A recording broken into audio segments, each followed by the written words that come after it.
Good morning to all of you, respected dignitaries on the dais. Fast-tracking financial inclusion is a very important ingredient in the current objective or the requirements of either central government or the respective state governments or all the stakeholders. Before we delve into details as to how we can fast-track the financial inclusion, we need to look at the past for a brief to understand as to how the evolution has taken place. And we also need to understand the important stakeholders in the entire setup.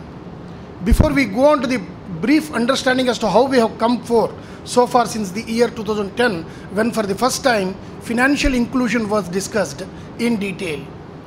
We have on one side the regulator, who is responsible for controlling the entire ecosystem in the country, facilitating the free movement of the digital space and financial inclusion.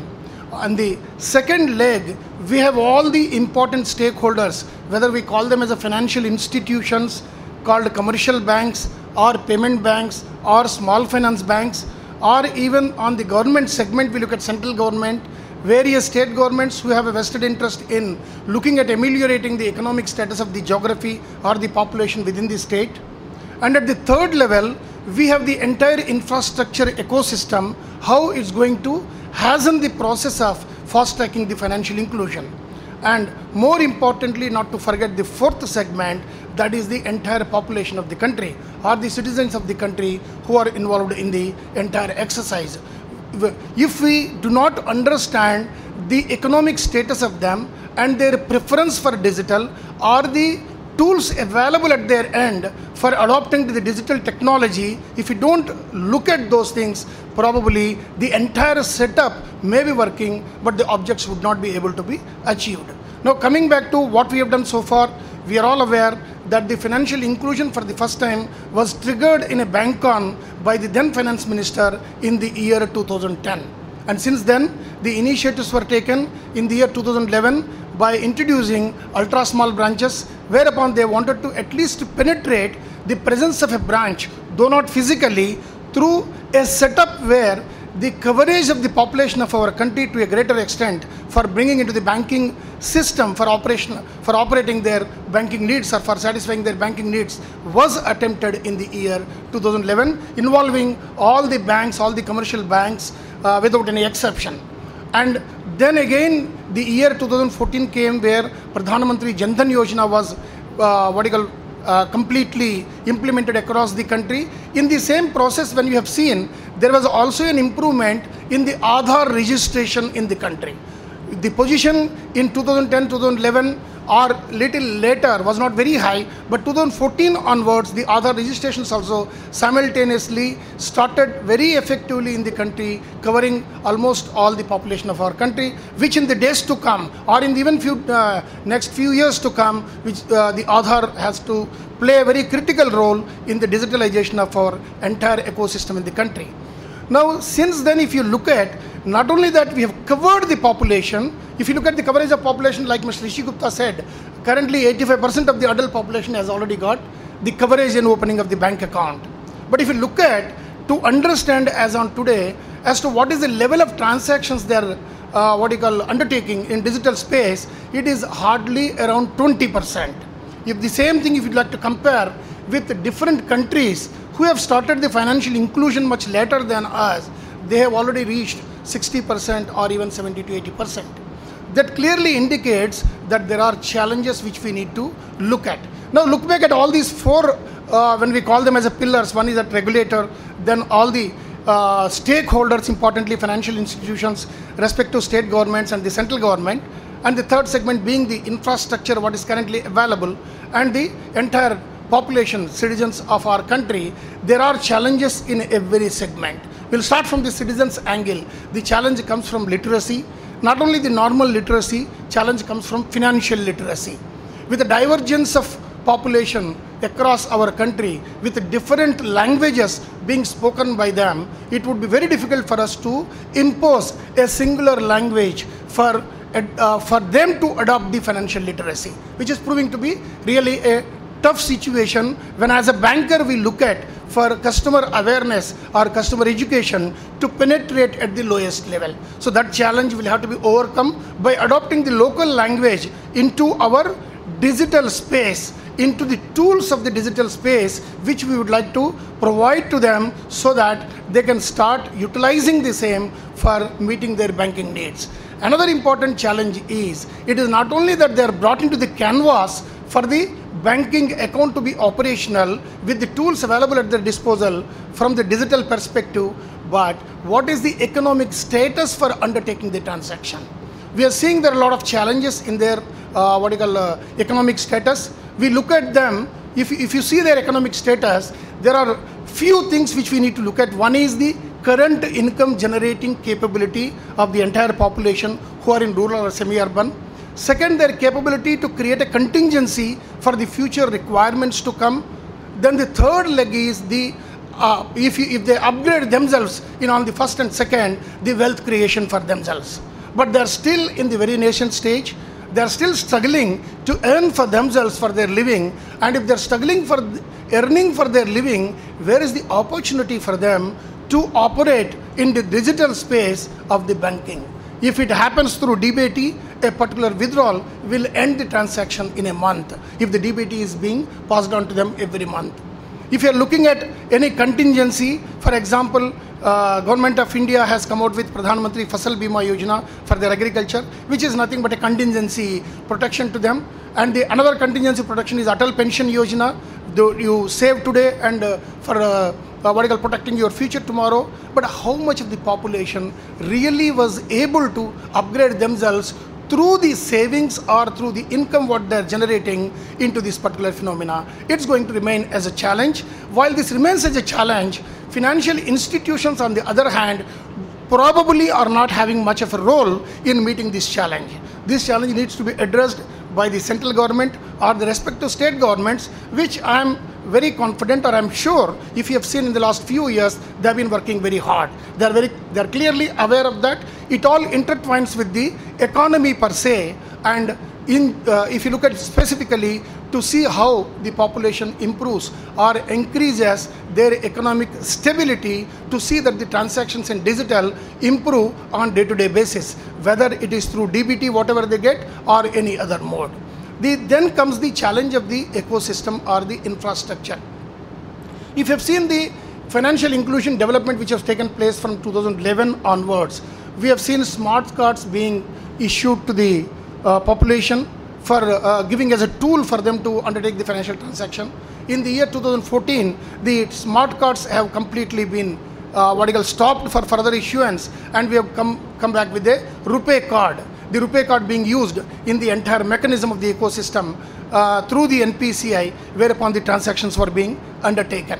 Now, if you look at RuPay card is predominantly utilized, one for the purpose of cash withdrawal from the ATM, and another is utilizing in the merchandise. Now, when it is to be utilized in the merchandise, the challenge again comes forth for the entire ecosystem to see how the tools or the implements needed to be put up at every merchant location, and by the financial system, it comes back with a question as to how effectively it is viable. If the viability is in a question, the players in the ecosystem cannot undertake the business for the sake of charity. They can start the business by putting an investment. However, if the investment is not going to provide any return, albeit in a longer tenure, still it is a question. We still face such kind of challenges. If you have seen very good initiatives taken by different state governments, if you look at the state of Andhra Pradesh, they have taken an initiative in intertwining the payment of the disbursal of PDS system through digitalization. They have linked with the NIC, and PDS distribution used to take place automatically by debiting the bank account. But that transaction takes place once in a month. For a transaction to take place once in a month, the ecosystem was not getting sustainable because other transactions are not able to be perpetrated or undertaken on that particular ecosystem, because there was no possibility of a populace having regular requirement for undertaking the digital transactions. Again, there was a challenge, though state governments have provided certain amount of subsidy for ensuring sustenance, but the ecosystem created by the financial institutions or banks were having challenge to continue because of the cost involved in the exercise. These are all the challenges in front of us when you look at the infrastructure ecosystem. We still continue to have, but I am definitely sure in the days to come there will be a convergence towards creating an ecosystem, infrastructure system where at least the divergent or heterogeneous position currently available in the country will converge towards a position where only few players will be able to handle in such a way that all the volume, entire transactions, when they are routed through that few systems, ecosystems, then it becomes viable in the days to come. More importantly, the potential is enormously available. If the state governments in the federal system and the central government take care of certain measures which will enhance the economic status of the entire population, definitely there will be an opportunity for them to come into banking space for undertaking the regular transactions. Now coming to financial institutions, all the banks, unless all the financial institutions, whether they are commercial banks or payment banks or even the small finance banks, unless they intertwine the objectives of the financial inclusion into their regular banking activity. Today, if you look at financial inclusion, encompasses coverage of the entire population in the country, more importantly in the rural and semi-urban segment. That means even the banking per se, if you look at the banking core requirement for reaching out to them through credit or otherwise also covers the same canvas.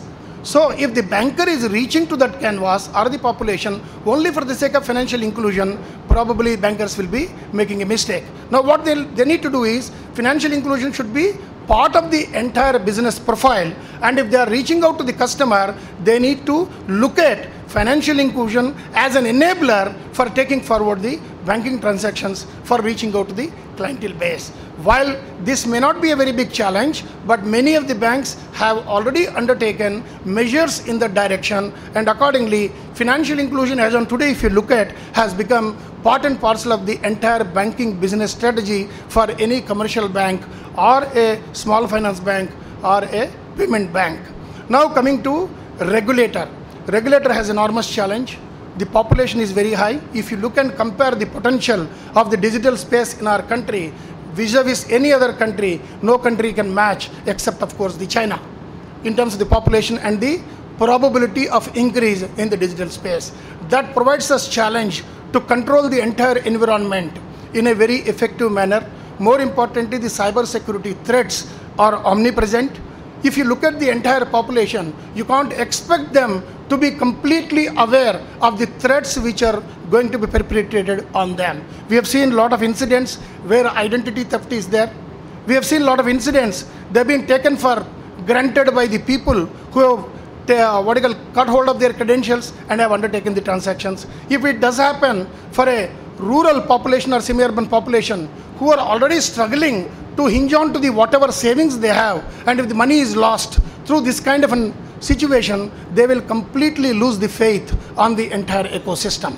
We have seen Reserve Bank of India bringing about various guidelines, whereupon if the customer loses without his fault, and even if banker is not also at fault, there is a mechanism which has been created for compensating the customers. So that clearly indicates the customer grievance redressal mechanism needs to be more effective to take care so that customer will have confidence on the entire digital space. Otherwise, the preference for cash transaction will still continue to be there, because it cannot be at the risk of whatever small amount he is earning, which can provide or work as a catalyst for him to go for digital transactions.